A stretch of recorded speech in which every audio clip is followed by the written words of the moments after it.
Welcome to Hazel's Story, an epic Saga podcast. We're here to dive deep into the panels and pages of Brian K. Vaughan and Fiona Staples' comic book masterpiece, unpacking the amazing characters, themes, and weirdness in this grand space opera. I'm Alan. And my name's Abu. And I don't know about you, Abu, but I cannot wait to dig into chapters 19, 20, and 21 on this episode. The first three chapters of Volume 4. Yeah. I think I've said this before, but Volume 4 might just be my favorite part of this story so far. Every time I come back and do a reread, I can't wait to get to these chapters. It's just, I don't even know. I don't want to spoil anything, so we'll just get into it. Yeah. That's so interesting you say that. I remember you saying this was your favorite part of the story, because for me, this is maybe like lower on the parts of Saga that I like the best, because it's so sad, it's so tragic, it's so horrible. It's like watching a train wreck happen. We'll get into it today, of course, but it is a very stressful set of chapters. This is true. Maybe I'm a bigger fan of watching things fall apart than you are. We haven't really talked about our various tastes in culture, literature, and stories, but I think I'm usually more of a sucker for a well-told, deeply intense, and potentially sad narrative. It's I may or may not have been an emo kid in the 2000s. Yeah, and, I was going to say, yeah. That lines up. It checks out, folks. It checks out. Yeah. Well, I'll let you psychoanalyze that in therapy, but I wonder what that says about you. I am excited to dive into these chapters, though. There's some amazing writing from Brian, and of course, there is some incredible artwork from Fiona, all of which we're going to dive into today. But before we jump in, a quick warning. This episode will be spoiler-free up to the chapters we've read today. So as long as you have read the first 21 chapters of Saga, you are okay to continue listening. We will not be discussing any plot that takes place in future chapters. So if this is your first time reading Saga, we hope to enhance your experience with this discussion. And if you're a returning reader or a longtime fan, well, hopefully you'll get something out of our deep dive today as well. And we always love to hear from you, our listeners. We haven't gotten quite as many responses lately as we have been before, perhaps due to our somewhat sporadic release schedule, which we'll get into later. But we still love to hear from you. We have our email address, hazelsstorypodcast@gmail.com. Hit us up with any thoughts or episode ideas. And we have an announcement at the end of this episode where we are, in fact, going to have our first guest on the show. And we want to know if there's guests you'd like to have us talk to about Saga, people you know from the world of comics or culture or the internet or whatever. So send us an email, hazelsstorypodcast, all one word, @gmail.com. There's 2 S's in a row there. Can't wait to hear from you. I'm convinced that there are actually hundreds of emails being sent to hazelsstorypodcast@gmail.com with 1 S. It's the 2 S that's slipping people up. Totally could be. So we're going to dive into these chapters with, as always, a brief summary. Then we'll get into our key takeaways and finally wrap up with our favorite panels and quotes. So, Abu, why don't you take it away? Let's get into it. Yes, let's do it. Today's reading starts off with chapter 19. And hold on to something steady, folks, because this chapter opens with a full-page shot of robot vagina in the middle of giving birth. And the only thing I want to say here is that I'm never having kids. Let's move on to chapter 20. It is right up in there in a way that I will say, even having been present at the birth of my daughter, that's not a perspective I was ever privy to. Yeah. It is truly the miracle of life. Miracle of life, indeed. Well, at this moment, Princess Robot has given birth to a healthy young robot boy who is not named Prince Robot the Fourth, Alan, okay? Mm-hmm. Because Robot the Fourth is totally still alive. Totally still alive. At least that's what the princess believes. But missing, that's the important part here, is that nobody has seen or heard from Prince Robot the Fourth in a minute. That's right. I also want to shout out, I know we're big fans of Alligator Butler. I think we should also shout out Alligator Nurse here. Yes. She just barely kept her job. And I'm grateful for that. There's a whole alligator servant class that we're learning more and more about, and I'm totally here for it. And I want to learn more about it. I want the spin-off show, like the Downton Abbey version of the Robot Kingdom, where we spend a whole bunch of time like in the servants area figuring out the lives of these alligator serving class and like how they live their lives. Brian and Fiona, hit us up. We're here to help you develop this amazing spinoff series. 100%. Hazel Story, podcast@gmail.com. Don't forget the 2 S's. Now the scene continues, and Hazel's narration comes in, giving us a brief history of the Robot Kingdom and their alliance with Landfall in this war against Wreath. Kind of a refresher in case it's been a while since you've picked up Saga. We then cut back to the palace, where we meet a lowly janitor named Dango, who is ordered by the aforementioned alligator nurse to clean up the mess in the birthing room. And his face flashes to an angry skull. The TV on his face shows this angry skull, which is obviously some heavy, heavy foreshadowing for what's to come in the next 2 chapters. Yes, totally. And then we immediately cut to a totally different environment. This entire set of chapters is just one after the other, like going between these different worlds that have very, very different environments. Like the Robot Kingdom is full of kings and royalty and majesty. And then we cut to Hazel jumping around in a bouncy castle in what seems like a nice, like contemporary suburban town. Marco has dyed his hair blonde and is wearing bandages on his face as a kind of disguise of some sort, which we find out makes sense because everyone just assumes he's a veteran of the war, which is like, oh, right, there's this terrible, brutal war. So there's going to be like disfigured people all over the place, not a terrible disguise. A young mother approaches him on the playground and fumbles through some bad blue. She's trying to speak to him in blue. Marco explains that he can understand her because of the translation pendants, and she's getting a little flirty. Marco is a little awkward about it. Yeah. And then she hands him her business card, pointing out that his daughter is a little bit full of energy, and maybe Hazel wants to come to the dance studio to, quote, kill an hour, channel some of that excess energy, which 100%, that makes sense. I didn't even get this, but you wrote into the script that she's talking about Hazel's high energy as a toddler, but that, like, it's an allusion to sex, that, like, channel some of that excess energy could be, like, getting it on between the two of them. There's a double entendre there that I totally missed. So, this... From the jump, she clearly wants to, like, get with Marco, and she's not subtle about it.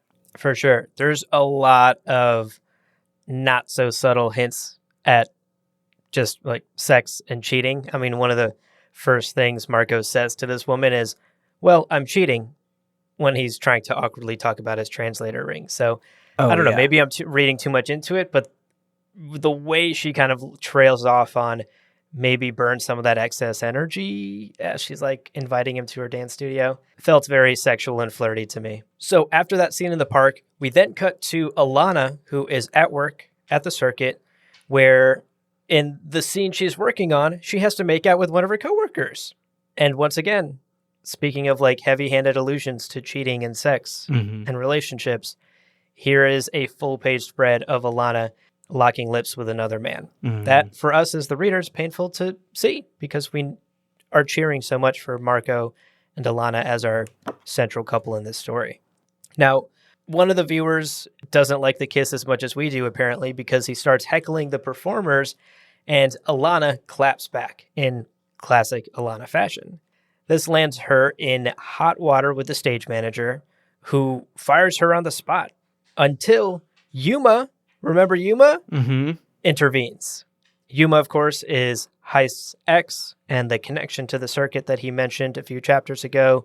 It also turns out that Heist and Yuma put in a good word for Alana and Marco, and that's probably how Alana landed this job. So for the moment, thanks to Yuma, Alana's job is safe, but it's obvious that she is not having the best time at work. She is not fitting in at the circuit as well as she would have wanted. And work stress is just another thing to add to the list of pressures that Marco and Alana are currently dealing with. I do like that we get this very direct example of how the open circuit works. I feel like we'd gotten little hints at it before then, that like you put on this helmet and then like you get to see the participants, but I didn't understand until we got to this chapter that like you're not just watching, you literally are like in a sort of metaverse audience where you can actually like shout at the performers like they're on a stage, which honestly, this is the most compelling case for the metaverse I've seen thus far. Like if this is actually how Meta wants to create their metaverse where I can like put on a VR helmet and be like watching live performances that are photorealistic, I'd be down for that. I don't know that everybody should have the ability to shout at the performers, though. Like all good community experiences on the internet, you got to have some moderation. And Alana tries to moderate the troll, basically, right? And she gets in trouble for it. Right. Yeah, it's extremely on brand for Alana to do so. And in fact, I think many of us in that situation would react in that way. But it obviously gets her in trouble. Whomst among us has not read a comment or a review or something like that and been like, sir. And it's usually a sir. What the fuck are you talking about? For real. So, we've all been there. After Alana has had to put up with that, she returns to the rocket ship tree where she comes in, and Clara, her mother-in-law, informs her that the hot water repair witch requires another 900 credits for a new part for the rocket ship tree, which classic sitcom, like, come home from a long day at work just to find out some more bad news at home. It's delightful. When Alana asks about Hazel, she learned that her daughter is already asleep because Marco took her out to play. This is clearly a point of tension between the couple and their dynamic, one of the many arguments they're having lately as they're trying to settle into domestic life. The couple are clearly burnt out and super on edge, but all of this tension is deflated when sleepy Hazel toddles into the room and asking for a skish, which, in a sign of how little Alana has been around, Alana doesn't know what that means, and Marco has to tell her that skish means squish, which is a big family hug that everybody participates in. And spoiler, this is my favorite panel of these chapters, and I'll talk more about it later, but it's just so amazingly rendered and also super, super sad. The chapter ends on the most ominous of ominous like narrations that we've gotten from Hazel that says, quote, "This is the story of how my parents split up," unquote. Oh my gosh. Just the fact that you go from this family hug and you flip the page to a full page spread of this family holding each other tightly with that narration. Brian, Fiona, how dare you? Totally. So that's the end of chapter 19. Chapter 19 started with the close-up of the robot birth, and then chapter 20 actually starts with robot group sex, basically. It starts with Prince Robot IV being attended to by 3 of the staff of Sextillion, one of whom appears, I just noticed on this rereading, to have a beaver tail, which I'd never noticed. Anyway, Mama's son is apparently watching Prince Robot get services, and we find out from a convo she has with someone on her staff that Prince Robot has been hiding out on the Bordello planet for some time, which Mama's son thinks is because he's trying to avoid his responsibilities, including the fact that he's become a father, which is in a newspaper. I love that there's newspapers in this world for some reason. There's a newspaper article that the princeling has been born, and Mama's son gets this amazing line where she says, quote, "That's probably why he's here. Nothing drives a man to new pussy faster than seeing a kid come out of the old one," which is like weird and fucked up, but also something I guess that like Bordello mistress would say. Mm-hmm. Totally on brand. And actually, speaking of families and fatherhood, we then cut back to the rocket ship tree where it is very, very early in the day. Marco is woken up by something that Isabel calls Hazel's breakfast screech. And Alan, between the two of us, you are the father here. I don't know if that's a real thing, but it sounds horrifying.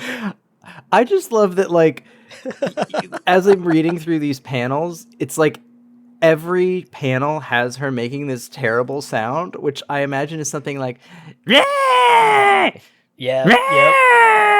Which is like, I'm hungry. I don't have words yet, but I'm going to make you very clear to you that I am hungry. Yeah. It's awful. So the screeching continues for several more panels as Isabel gives Marco some childcare instructions before she disappears because she's a ghost. She's only around at nighttime, and this is how we know that the sun is rising. Mm-hmm. I liked the panel where she sort of like gets sucked back into Hazel, reminding us that she embodies or she like is soul bonded to this little baby. I had forgotten that fact until we saw that panel. No, it's wonderful. It also answers a question that I had of like, why is Marco so stressed out about all this childcare if he's got essentially a nanny? And it's like, oh, the nanny's only around at night. So during the other, half of the day when the child is not sleeping, it's all him. I don't know where his mom is in all of this, but it seems like he's doing the majority of the parenting, which when a kid is this age is just full time, all the time, no breaks. Yeah. Totally. And notably, Alana is not here. Presumably, she left for work early because he's alone in bed right now. Yep. And he looks over at his jacket, notices the business card that the woman in the park gave him yesterday. And the scene ends with him grabbing the business card and looking at it. So then we cut to Alana, who is at work. And we are thrown smack into the middle of another circuit scene where the co-stars appear to be in this like heated argument between each other about pay equity, but it turns out this is all actually like a scripted thing. It's all part of the show, which is fun as far as cute meta narratives go. Extremely on brand for Brian.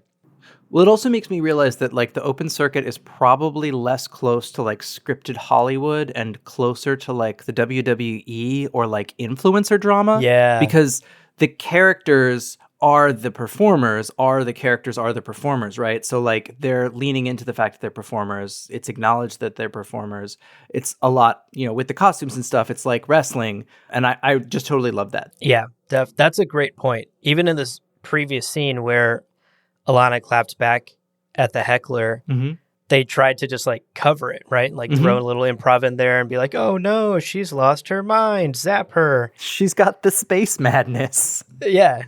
So you're totally spot on that. I'm sure these scenes are very loosely scripted and they lean very heavily into that.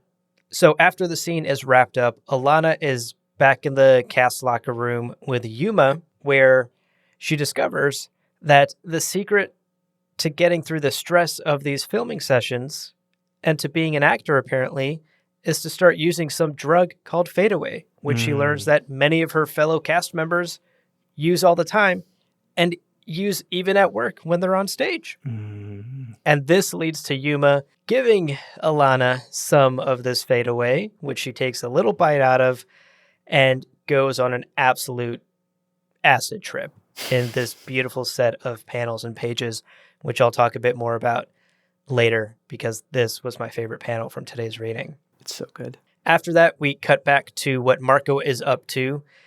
Unfortunately, he did end up going to the dance studio. Hazel is at the studio with her dad and this woman, and things are not subtle at this point. This woman is really coming on to Marco, and as much as he's pushing back, he's definitely not pushing back enough to not end up dancing with her, because that is exactly how this short little scene ends.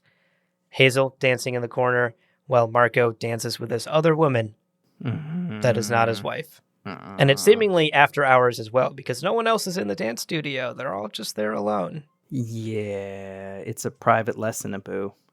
Yep. Emphasis on the private.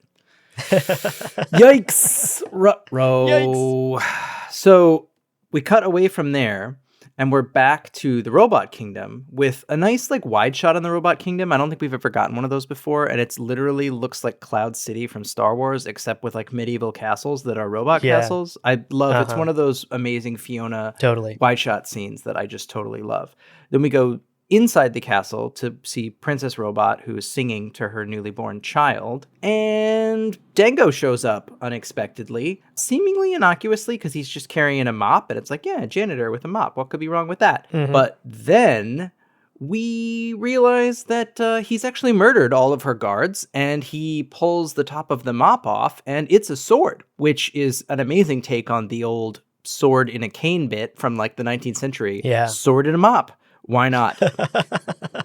So he then sort of brandishes this sword at Princess Robot. She says, don't hurt my baby. And he says, I would never hurt a child. I'm a father myself. At least I was. And then he tells her the story of how his young child died in the poorer parts of the Robot Kingdom from a lack of available medical care in like a truly, truly awful, awful way. And it's dark and intense. And clearly Princess Robot has no idea that this amount of suffering is occurring in this kingdom. And just as Dango is getting to the part of the story where he tells her what his son's last words were, he just straight leaps across the room and stabs her in the face with the mop-sword and says these awful words of, I forget what his last words were. And you're like, oh, this guy is fucked in the head. Oh my God. Like, you're like, oh, he might...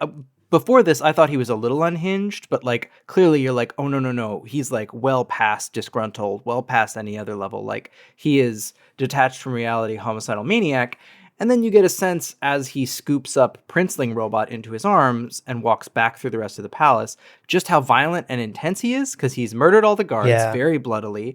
And then we walk past the servants' quarters where there's a nice sign on the outside that says, "Night staff, quiet please, watching our stories," which is amazing and a connection to the fact that they watch the open circuit. Right. Unfortunately, all of our servant class alligators have all been brutally slaughtered, and I don't see our main man, the alligator butler from the previous scenes, so hopefully he's okay. I was not able to identify any of these dead alligator serving staff as the alligator butler, but definitely Dango is willing to murder anyone who's getting in his way, and what he's decided he needs to do now is take some inspiration from the open circuit and get an audience for his message that he wants to convey. Yeah. What a brutal couple of pages there. We've talked about how bloody and awful this story is, how real this comic is when it comes to showing violence. This is a stark example of that. This deranged robot who's clearly not okay in the head, has clearly been through some trauma of his own that has turned him this way, just out here murdering people left and right in brutal fashion.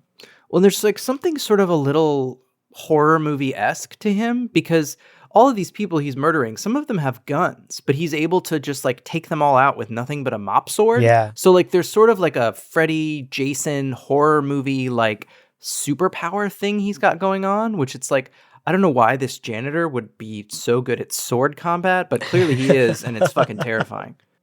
Yeah. And that's actually reinforced when you actually flip the page to the next chapter, because the chapter cover is this horrific, like very horror movie poster shot of Dango not mopping up the floor, but spreading blood onto the floor. I love this cover so much. Painting the floor with like, it's one of those times where they insert something very banal and like 20th century into this universe that they've created. It's just like, my mom had one of these mops. It's like a little sponge mop where you pull a handle and it like squeeges out the mop water. But in this case, it's not mop water that he's using to clean up something. It's blood that he's spreading around the floor with this terrifying skull face. It's scary. It's scary. It's horrific. And that actually leads us right into chapter 21, where once again, we are back with Alana mid-scene at the open circuit. And she is facing a dilemma that will be familiar to anyone out there who has tried to make a living from art. How much selling out are you comfortable with? Clearly, Alana is not comfortable with what's happening on the circuit at the moment. She is clad in some type of very revealing lingerie, and these two female performers are just eating cereal. And this is SpawnCon for a presumably very sugary cereal called Cactos, which I actually kind of love the name of. I want to try Cactus. I want cactus flavored like O's. That sounds delicious. Yeah, totally working on me. I want it. So cactos aside, more important in this scene is that in order to get through the moral or artistic compromise of shilling for a sugar breakfast cereal, both of the performers apparently need to get high. So it starts with Alana's co-star, who says that she needs to get some fadeaway in order to get through this scene, which Alana is sort of blown away by, that she can perform while high. And her co-star is basically like, this isn't performing. We're promoting breakfast cereal. I can't get through this unless I'm high. Right. And then Yuma, always subtly, but still pushing, is like, hey, you want some? And Alana very smartly is like, this is the first scene of every boring cautionary tale ever, which is true. It's like an after-school special. She takes the fadeaway anyway, and we get another example of where Hazel narration is used to bridge from scene to scene, where we get some narration that says, quote, "Mom never talked about this stage of her life much," over the scene of the open circuit. And then it cuts to Hazel in the backyard with more narration that says, "She'd just say that kids don't need to know everything about their parents, but sooner or later, we all find out anyway," which is both true and terrifying. And I think about it all the time of like, you do so much to protect your kids from learning about the mistakes you make, but like, fuck, they're going to find it all out eventually. Yeah, that's true. So you might as well just air your mistakes publicly on this podcast, Alan. Your children will find out anyway. Might as well. So this scene actually gets pretty uncomfortable. We've already talked about how pushy and flirty Ginny is with coming on to Marco. Here, it just gets to another level because, Alan, we get hand on thigh. We get hand on thigh. She reaches over, hand on Marco's thigh. And it should be totally innocent, right? The scene is just Hazel playing with Ginny's daughter. They're in presumably the backyard of Ginny's home, which looks like a nice suburban house. They got a nice porch. They got a nice big backyard, big enough for Friendo to be like stomping around. And then they just like do what should be just like normal, parent chatting. I've had conversations like this on the playground, but Ginny is pushing the like intimacy envelope for sure, right? Like she wants to learn more. She keeps saying things like, oh, I don't want to pry, but then she does anyway. Yeah. And yeah, man, the last panel, the quote from Ginny is, a healthy marriage needs a few secrets, right? As she puts her hand on Marco's knee. And fortunately, that's interrupted by Hazel having some kind of accident, which it's not clear where the fluid comes from, but she's covered in some kind of yellow fluid that I guess...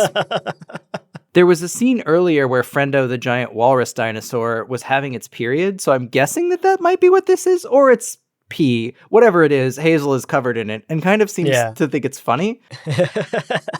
Yeah, I love that panel.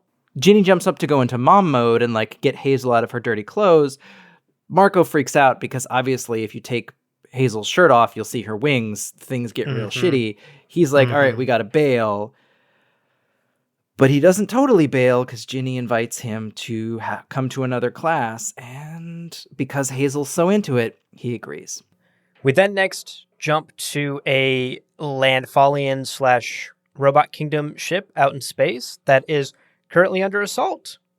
The team radios for help as shots are fired, as people are dying left and right. And we come to learn that this is a one-man assault. Dango is John Wicking the heck out of this ship. It is incredible. We get this full page shot of him, a rifle in one hand, grenade belt around his waist, and the head of one of the soldiers who he's holding by the spine, presumably having ripped the head and spine out of the body. It is an absolutely horrific panel. And as terrifying as Dango is, I have to give props where props are due. This guy is taking over an entire Landfallian ship solo. That is incredible. I absolutely love that I wrote Rambo style as my reference into the script, but you went John Wick, which is much better, and also shows, as always, the 10-year difference between our ages. Yeah, true. I had to call that audible last minute. I've seen the Rambo movies, to be fair, but I felt like John Wick was more appropriate. No, it is much more John Wick because it's all intense violence and like in close quarters, and somehow once again sort of superhero style, like he's going up against robots with full hand cannons and stuff, and he doesn't have a scratch on him while he's got a baby strapped to his chest. It's absolute lunacy, and even his face is flashing to these horrific like clown and cartoon pictures. Yeah, in that full page panel of him with like rifle in one hand, severed spine in the other, he's got like what I can only describe as something vaguely Muppet-esque on his screen face. Yeah, terrifying indeed. This scene then ends with Dango shooting one of the helpless soldiers in the face, who is praying in his final moments, and then commandeering the ship and directing it towards Gardenia. That's where our family is. We all know how this story goes. Brian K. Vaughan brings all the threads together, and it tends to happen when people all show up on the same planet, which is classic sci-fi, classic Star Wars. Get everybody together. If they're on the same planet, they have to run into each other. So then we're back on the rocket ship tree, which is on Gardenia, and Alana comes home from work at the circuit bragging about how, because her performance is more natural, because she's stoned, she's gotten a raise. And she starts to try and talk to her mother-in-law and Isabel about it, and then she just like kind of mutters some nonsense sentence while her eyes are all bloodshot and unfocused, and you're like, Yeah. Oh, she's high all the time now. And like clearly her mother-in-law and Isabel notice. But just when you think somebody might be like getting wise to her blossoming drug problem, she walks into her and Marco's bed chamber, cave, I don't know, something. And Marco's got the full-on like sexy time treatment going on. He's got magic candles going, and he comes up behind her just naked as a jaybird, presumably ready to go, and says to her, I need you right now. And then they proceed to have some sexy time while there's Hazel narration that goes over the top that is super interesting. There's a lot of this Hazel narration about like what parents share with their children once they become adults or before they're adults, where Hazel says, quote, long before I was old enough for the talk, Mom told me about sex. She said she had lots of it in her life, but married sex was probably her favorite, which is wild and totally an inappropriate thing to talk to your child about. But as Alana and Marco start having sex in this scene, that's juxtaposed with the end of the narration that says, quote, some nights, even two old friends deciding to get as close as humanly possible could still be worlds apart, which is just like gutting and I don't know. It's intense. Yeah. It's intense. It's heartbreaking stuff. I mean, the words on the page could not be more tragic when we pair it with like what we're seeing on screen. We're going to talk a little bit more about this in our takeaway in just a minute, but yeah, this rift we're starting to see between Marco and Alana makes this sex scene, which should be, you know, a very intimate moment between two lovers, very much not that. Just a physical, animalistic moment rather than an expression of love between this couple. Right. As much as they're physically connected, they're not emotionally or intellectually connected, in part because Alana is actually distant. She's high. She's like not being present to her husband. And it's not good. It's not good. Yeah, it's not good. All right, so let's wrap up chapter 21. We have one more scene to go. Following the sex scene, we then cut to this idyllic scene of Prince Robot IV and his wife and his slightly older son on a beach somewhere. And we quickly start to realize that this is a hallucination. This is not reality. We cut back to Prince Robot IV, who turns out is still very much on sextillion and still very much just drowning himself in sex. Mm-hmm. It's at this moment that Mama Sun decides enough is enough. She comes in and interrupts Prince Robot IV to tell him that his wife has been killed. And this is obviously an absolutely tragic moment for him. This is terrible news for him to hear. But what really gets his attention, even beyond just learning that his wife has been murdered, is that he has a son. And this to me was personally shocking. Like the fact that this guy has been out here dealing with his pain, not knowing that his son was born, that's just, I mean, it's horrible. It's horrible. And obviously it shocks him to the core too. Well, it also counteracts the beginning of these chapters when Mama Sun was like, oh, he's hiding out here because his wife's had a baby and he's trying to avoid fatherhood. He didn't even know he was a father. So it's like clear what he's hiding from is actually different and probably is his wartime trauma, or who knows, like, you know, maybe it's the damage that he suffered at the end of the last set of chapters because his screen's still cracked, right? Yeah. Regardless, he does not take well to Mama Sun telling him how long it's been since his child was born, which is 21 days. Mm-hmm. Mama Sun tells him that. He takes a beat to take that in. And then we get one of those amazing page turn reveals, which there's no coincidence to the way that Brian and Fiona sequence these pages. Whenever there's an amazing surprise that jumps out at you, it happens on a page turn. So in this one, you get a small panel of just Prince Robot IV's face screen, and then you get this full page panel of him going full hand cannon and just like eviscerating Mama Sun through the chest with a close range hand cannon blast. And one of the tiny things that I love, one of the tiny little details, is that Mama Sun's like attendant servant, who's a little lizard, is so freaked out by this that his tail falls off, which is a thing that lizards actually have. When lizards, I had lizards as a kid, and when lizards get super freaked out, it's like the defense mechanism that they'll shed their tails and run away. It's meant to get the predator who is chasing them to go after the tail and leave them alone, and then they'll grow the tail back. But it's this just amazing little like thing of like this literally scares the tail off of her little like lizard friend that she's shot through the chest. Yeah. Wow. I didn't notice that at all. I'm flipping to the page now and just now seeing that. What an amazing detail. It's such a tiny little detail Easter egg that like these like little animal characters actually have the animal behaviors. It's amazing. Well, chapter 21 ends with Prince Robot IV deciding that it's finally time for him to leave Sextillion and that he needs to go talk to his dad. He'll know how to fix this, make everything right again, is what Prince Robot says. I have to go see King Robot. We end on a full-page shot of Prince Robot's face. His TV screen shows an eyeball with a needle jammed right through the eye. Jesus. So we know exactly the kind of pain he's in right now. Just looking at that panel is tough for me. It's making my eyes water. And that's where chapter 21 ends. And today's reading ends as well. Brutal stuff.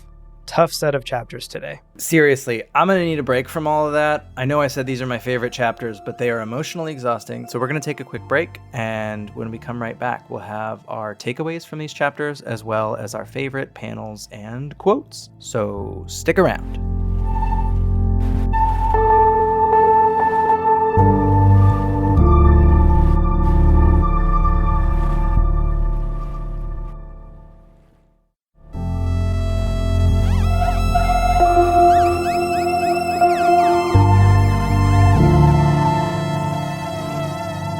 All right, folks, welcome back.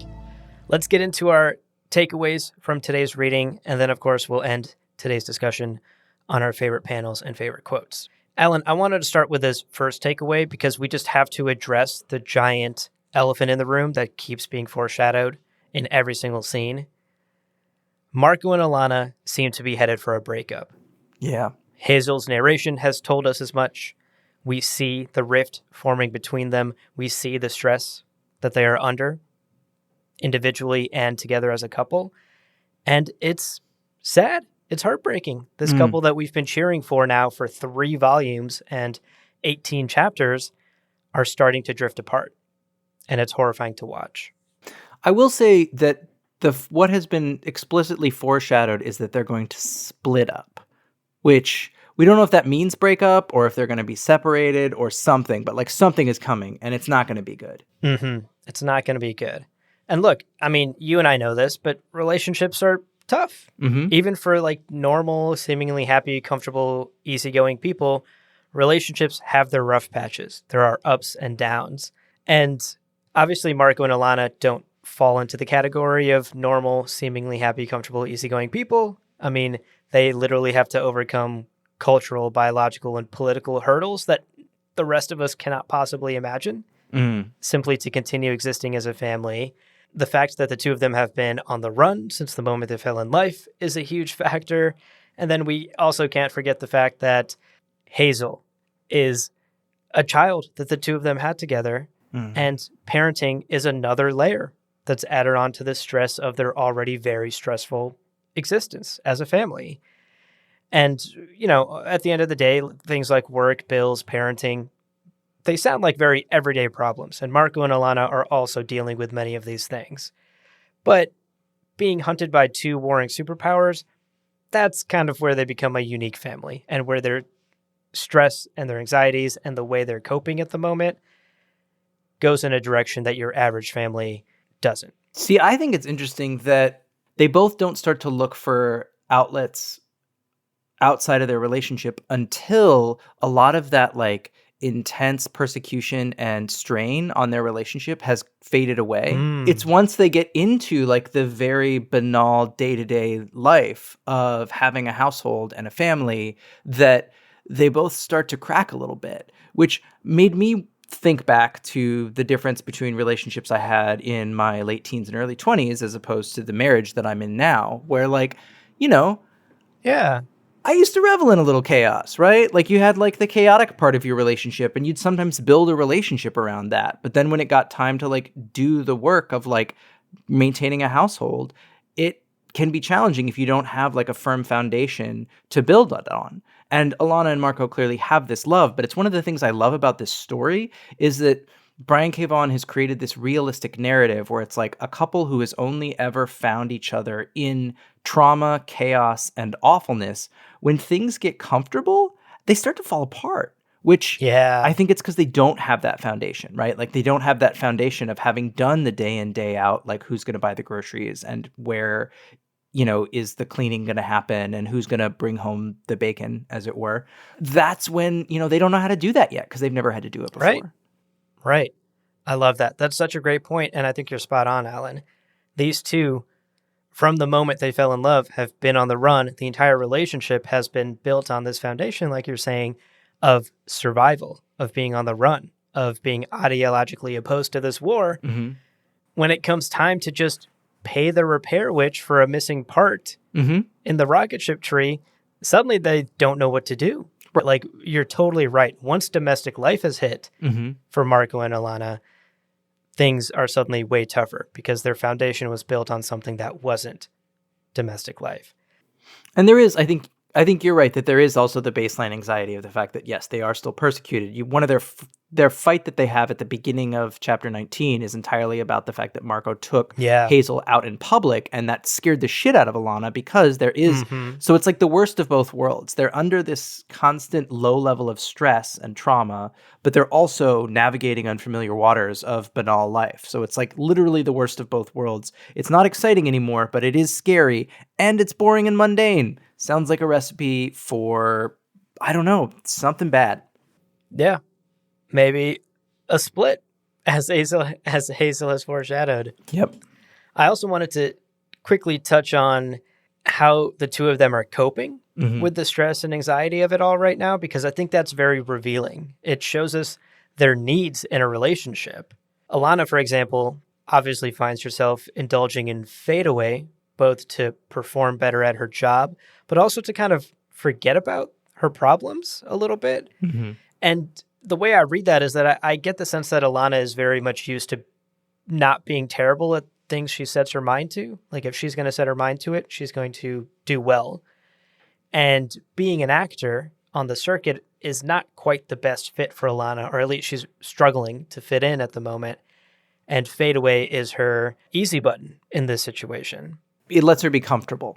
Yes. And I think with the comfortability, there's another layer as well. She has this conversation with Yuma in today's chapters about like what the point of it all is. She's like questioning her job and the art of it all. She's wondering what the purpose of the circuit even is. And I think taking the fade away is also another way for her to stop overthinking. Alana, to me, feels very much like a classic overthinker and someone who can't just do a job for a paycheck, needs to find that purpose and satisfaction in what she's doing.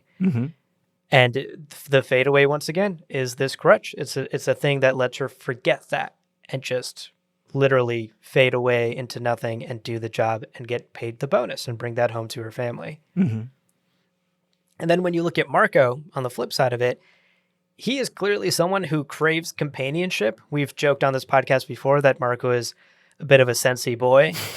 And he finds that, of course, in Ginny, in the dance instructor. And I will say, this is very off-brand for Marco. I don't think Marco is the kind of guy with the type of personality that's prone to cheating. But it's obvious that his needs aren't being met by Alana. And that relationship with his wife is now being strained. And it's very human of us to seek out our needs where they present themselves. And Ginny just very conveniently has presented herself time and time again to Marco. That companionship, someone to talk to, someone to spend time with. Marco needs that more than Alana does. And so he finds it in Ginny. It's interesting how the way each of them cope with their problems reveals to us more about their characters as well. And also, just to wrap up, I briefly wanted to touch on the sex scene because I think it's one of the most tragic moments in Marco and Alana's relationship thus far. Alana, as you mentioned in the summary, is high during this. She's not even entirely present.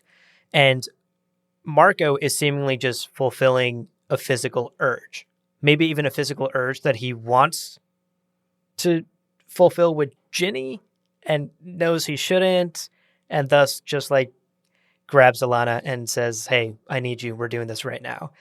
And I mentioned it earlier, but this very much feels like a purely like lizard brain animalistic moment. It's just two people being physical for the sake of releasing whatever pent up energy and frustration they're holding on to right now, rather than expressing their love and support for each other. There's no emotion here. It's all physical. And I just want to revisit Hazel's narration here very briefly, because I think the part that is the most tragic is the last couple of lines where she says, some nights even two old friends deciding to get as close as humanly possible could still be worlds apart. And that's truly heartbreaking in the context of everything we've discussed in this takeaway about Marco and Alana's separation and the rifts forming between them and how they're coping with it. It's clear that this is just another way that they're both coping. It's not an act of love, it's an act of desperation. Well, and I think, yeah, it's really that act of desperation. I would take maybe a slightly different viewpoint. I don't know if it's a lizard brain moment as much as it's like Marco knows that things are fucked. And so he's trying to go back to the core of what he and Alana how they first connected, right? Like they had a very, very quick courtship, as it were. Like they went right from meeting each other to reading a romance novel to having a lot of sex. And so I think for him, it's like a return to try and like reestablish that connection they had at the beginning of the story, where they were having a lot of like very intimate, very like emotionally charged sex. But what they have instead is not emotionally charged sex. It's sex that's just sex. And I think that's a thing that happens in a lot of relationships where you try to go back to what's worked before. Right. But if it doesn't address the broader issue, it's ultimately worse than if you'd not done anything at all. So it's, yeah, I agree with you though, that's so tragic. And it's just like, especially when you think about it in the context of how much love was in the sex scenes in the beginning of this story. In this is just like, it's so, just even in the way that Fiona has drawn it, it feels almost like pornography almost in a way that like the sex scenes previously never did. And I think that's intentional. Totally. That's a great read on it. Yeah, I can't wait to see. I mean, I both can't wait, but also am like super saddened to see where this goes. For sure. My takeaway is much, much, much less personal and much more academic, which is my takeaway is that I was struck in this chapter how for the first time we're really directly confronting class and economic station in the Sagaverse in these chapters. Up until now, most of the exploration of the universe has been around like different races of people, their abilities, planet of origin, and like how all of those factor into drivers of this larger conflict. But it's becoming more and more clear through these chapters how stratified and just like unfair and unjust these societies are economically.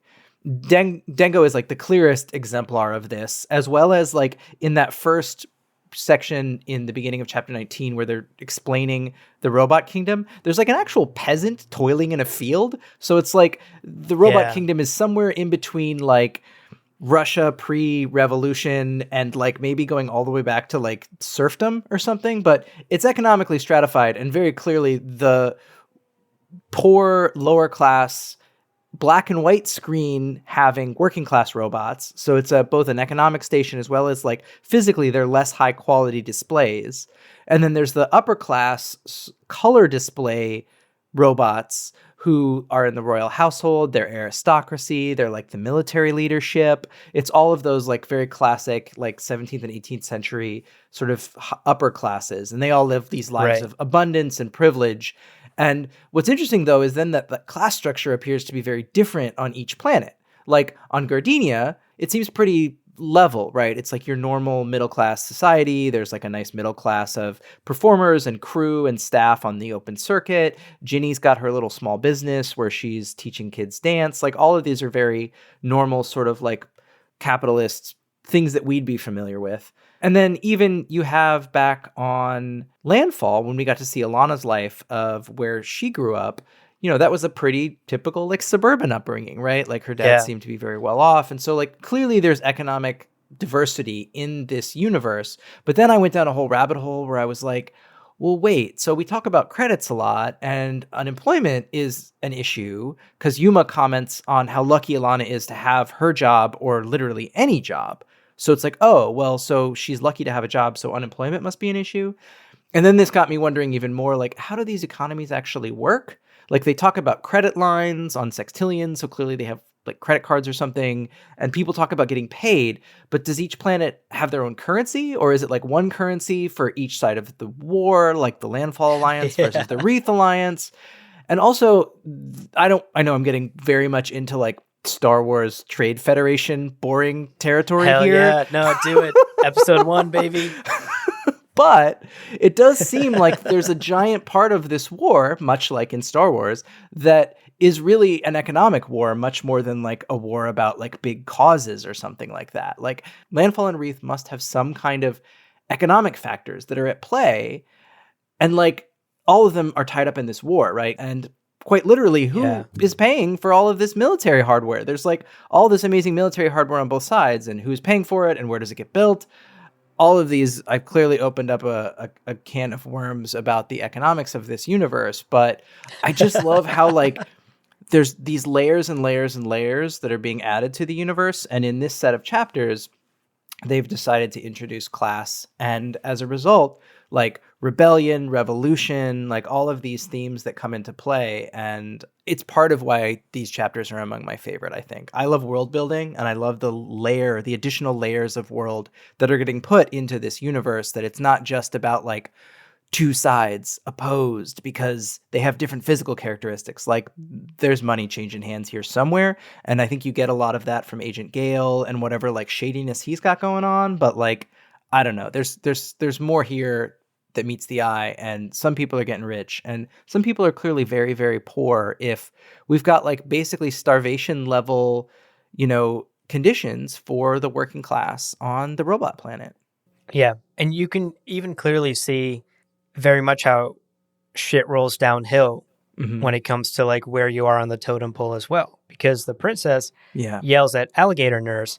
And then just a few pages later, we see alligator nurse almost like take that out on Dango. Right. When she tells him to go clean up the shit in the room. And you can see how very much like the real world, these class systems and this disparity between the wealthy and powerful and the poor and downtrodden all falls on the people at the bottom. Right. Like the princess may have, yes, gotten killed by Dango, but in a weird sort of way, it's because of the way she treated the alligator butler, and then the butler treated it. It's just like this domino effect falling down the class system. I did really like that sort of circular story that happened with the princess and the robot kingdom and Dango.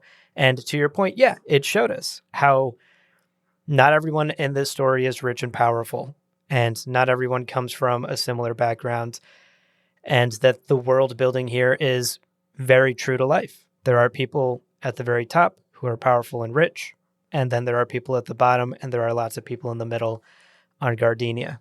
I will say one thing that's very interesting to me that you just saying that made me think of is that we've seen the people at the top on the robot planet, but we have no idea who's at the top on either Landfall or Wreath, right? Yeah. Like we hear about Wreath High Command and we hear about like Landfall, but we've only really met Agent Gale, who is like part of this shadowy deep state thing. But like, who's in charge on either of these planets? And like, is anybody in charge? I don't know. I just immediately, I've literally never thought about this before, but like, we were pretty far into this story for a war being fought. And it's like, who are the leaders that are prosecuting this war? We still don't know. Right.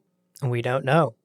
It's incredible stuff. And I love the drip feed of world building, right? Like we could be just assaulted with world building like a lot of science fiction does. Dune. Just Dune. Thrown. Like, Dune. Exactly. The first like 50 pages of Dune is you need like a glossary to get through it. Like you have no idea what any of the terms are that people are saying. And Saga doesn't do that. It starts with a very human and relatable story and characters. Right. And the world is very slowly starting to expand. And I loved that you picked this as your takeaway today because you're so right. We're getting another layer of this incredible universe that Brian and Fiona have created for us. We're starting to see the class system and the power systems within it. Definitely. And I can't wait for it to continue to open up more and for us to dive deeper into it and start asking even more questions about minutia that probably don't have answers, but will certainly have headcanon.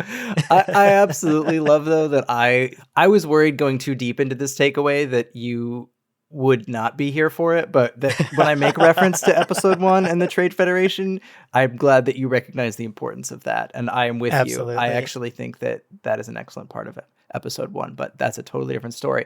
What we do need to move on to, though, is our favorite panels and quotes from this set of chapters. Yes. And for me, we talked about this a little bit already, but there's such an amazing panel, but also so hard to take in is the last page of chapter 19, where Alana, Hazel, and Marco have that family hug, and Hazel calls it a skish, and there's just so much love and warmth and beauty, and just like Hazel's face is scrunched up in this little squeezy ball of joy. But for me, the first time it's so cute. And the first time I looked at this page, my eyes didn't even look at the writing at the top. I just focused on the family. And then when you scan up, you see the quote that says, like, this is the story of how my parents split up. And you're just like, you fucker. Fuck you, Brian. Like, I didn't want that. My heart was full of joy. And then you sucked it all out. And I was like, what do you mean split up? Their love is the center of this story. So you also get all of the little details in this page. You know, Marco's very like down to earth outfit is totally contrasted by Alana's like incredibly impractical out there circuit costume. Yeah. And I feel like that's intentional, is that like, you're like, okay, Marco is in one world and Alana is totally in a different world. And the only thing keeping them together in this moment is Hazel stuck in the middle in this incredibly heartwarming way. So I love it. I love it so much. I could go on about it, but I feel like this episode is, we've been going a while. I will just one more thing throw out, though, that my runner-up for best panel is, as you already pointed out, the cover to chapter 21. That illustration of Dango pushing blood around on the floor with the mop is just... It just shows how dark and personally violent this story has become. Like, it was all about macro, big war, like mass scale violence up until this set of chapters. And now we're like very much in the micro, individual people, actual blood, like just it's so visceral. Yeah, I love that. And I had a feeling you were going to pick that panel. I was going to pick it, and then I was like, nah, Alan's going to pick the You don't have to give me all the kid stuff, man. Like, you can still think kids are cute, even though you don't have one yet. Yeah. No. I also loved the squish panel. Mm-hmm. And it's just this perfect combination, as we've discussed, of tragic and beautiful. But what I did end up going with, I decided that my other favorite panel, and this one was actually a pretty easy second pick, was that first time Alana takes the fade away and it really starts to hit and she starts tripping. Mm-hmm. And then you flip the page and it's this full page spread of Alana upside down, floating, sucking her thumb, eyes closed, completely curled up and relaxed. And these like bubbles around her spell out the words, fuck yes. Wait, do they? The bubbles spell something? Oh, yeah. Yeah, flip to that and look at it. They spell out fuck yes. Oh, you're totally right. I have, again, read this is now the fifth time, and I have never noticed that before. That's amazing. It's amazing. It's incredible. And honestly, like, just as a standalone work of art, it's gorgeous. The colors, the composition, everything about it is absolutely gorgeous. And, you know, Fiona out here again, just hitting home runs page after page. I'd buy a print of this and put it up on my wall as art, in all honesty. In context, though, I also just love how fun of a representation it is of Alana's acid trip at the moment. Just seeing in the previous page those panels of how her reality is sort of shifting and then shattering around her. And then when you flip the page, you see just the utter bliss that she's in. She's very much in this childlike pose, right? Like when babies curl up and suck their thumbs. She's floating. All her troubles have gone away. All the weight of the universe that has been pushing her down and holding her back disappear in this moment. And I think this one panel and this one page says all of that in such a beautiful way. I also just want to say quickly that I also sucked my thumb when I was a kid, so I totally get it. It's a really soothing thing to do. And I don't blame Alana for, going back into this moment in her acid trip. This is her happy place. What I also hadn't noticed is that the fuck yes bubbles are also turning into stars. And then when you flip over to the next page, Hazel is dancing around with these little light up stars. Oh my god. So it actually connects the two scenes, that like the bubbles are kind of floating off into these star shapes. And then Hazel as like the little dancing stars that are apparently teaching her how to dance in the dance studio, which is another amazing connection. I hadn't noticed. Take note, whatever animation studio Netflix hires for this adaptation. That would be a great transition. Totally. Yeah, just the art continues to just like go to the next level with all of this. Very quickly, let's talk about our favorite lines from this. Yes. So for mine, it was not just one line. It was actually a whole exchange between Marco and Ginny, where she's trying to get him to dance with her as that next scene, and where they're alone in the dance studio as part of whatever the flirty seduction thing she's got going on or she's attempting. And she says, quote, "Well, you have to be brave before you can be good." And Marco responds, quote, "My father used to say that," which I was like, hold on a tick. So then I went back to chapter 11, where there's that flashback scene where Marco is trying to learn how to ride the grasshopper horse things with his dad. And the whole scene is all in blue. And Marco, when he falls off the grasshopper, says to his dad in blue, I'm not going to try and read the Esperanto, but he says, "I can't do this. I'm not good enough." And then Bar, his father, says to the child version of Marco, "You have to be brave before you can be good." Wow. And so it's like literally a callback. Like we'd actually had that line before in chapter 11 in the blue language. I do love what Brian K. Vaughan is doing with these lines, because he's creating these little moments of coincidental intimacy and connection between Marco and Ginny, which are absolutely the way that things like this can just sort of happen, right? Yeah. Especially when Marco is not getting the emotional connection that he is used to or wants from Alana. And then there's just this random coincidence where this woman says the same thing that his father used to say to him, his dead father who's now passed away. And it's literally about being brave and like trying out something new and scary. Just amazing writing, amazing callback. I love it. I love it. That's awesome. So my favorite quote from today's reading is actually from Hazel's narration at the start of chapter 19, where she's kind of giving us this exposition about the robot kingdom and its history. Mm-hmm. And then she starts catching us up to speed on what the family has been up to these past couple of months on Gardenia. And she says, quote, "We'd been safely ensconced here for several months. And you know what? Forget it. You'll catch up." So good. End quote. And that's where the narration cuts off. I love this kind of writing from Brian. He does it a lot in this story. Of course, Hazel has given us a little bit of exposition, and we're caught up just enough to start piecing together the clues ourselves. Mm-hmm. But I love that Brian trusts the reader to follow along, to connect the dots, to fill in the gaps where they need to, and doesn't feel the need to try and explain everything or to explain every moment. We are following the story of this family. We don't need to know about every single day that they've had together or every single moment that they've shared. We are seeing snapshots of the most important moments of their lives. And this, I think, is just very smart writing. This kind of writing, I think, just speaks to Brian's ability to tell this story in a way where we, the reader, are also a participant, but also speaks to his ability to build that tension, right? Like he is a master of foreshadowing. He uses Hazel's narration to stress us the fuck out and wonder what's going to happen between Marco and Alana. What do you mean they're going to split up? We don't know. And he does a masterful job of filling in the gaps of what has happened thus far and hinting at what is to come and kind of keeping us on the edge of our seat.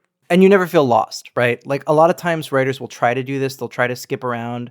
I always love when I'm watching like a prestige TV show and I have to get 3 episodes in before I understand what the fuck is going on, because they're trying too hard to make it like, you know, opaque and like figure out the story. But it's just like, no, Brian does this so masterfully that you never feel overwhelmed by exposition, but you also never feel lost.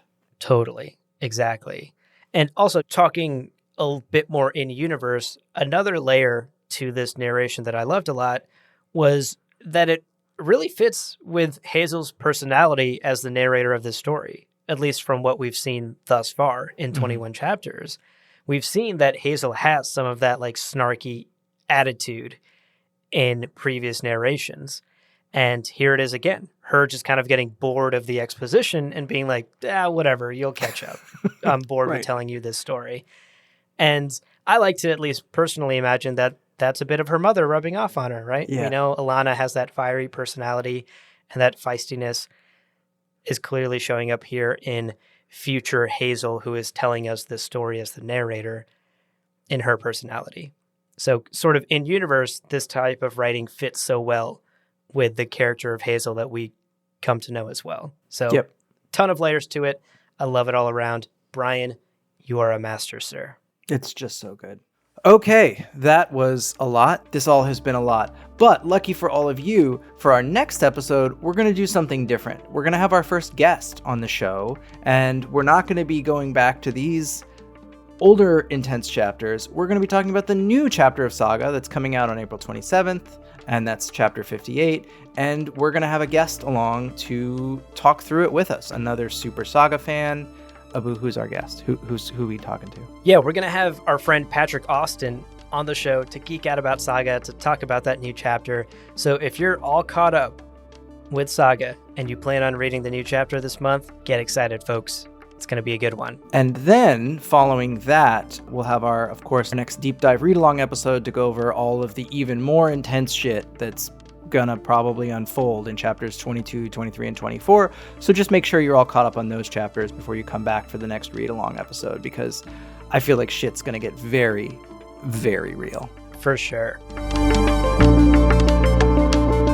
Well, friends, two minds can sometimes improve the odds of a podcast's survival, but there are no guarantees. So leave us a 5-star review on Apple Podcasts and Spotify, and be sure to check out the other shows on the Lore Party Podcast Network on loreparty.com. Thank you so much for listening, and remember, podcasts are fragile things, but just like Alana, Marco, and Hazel, we'll all just keep on exploring and learning together.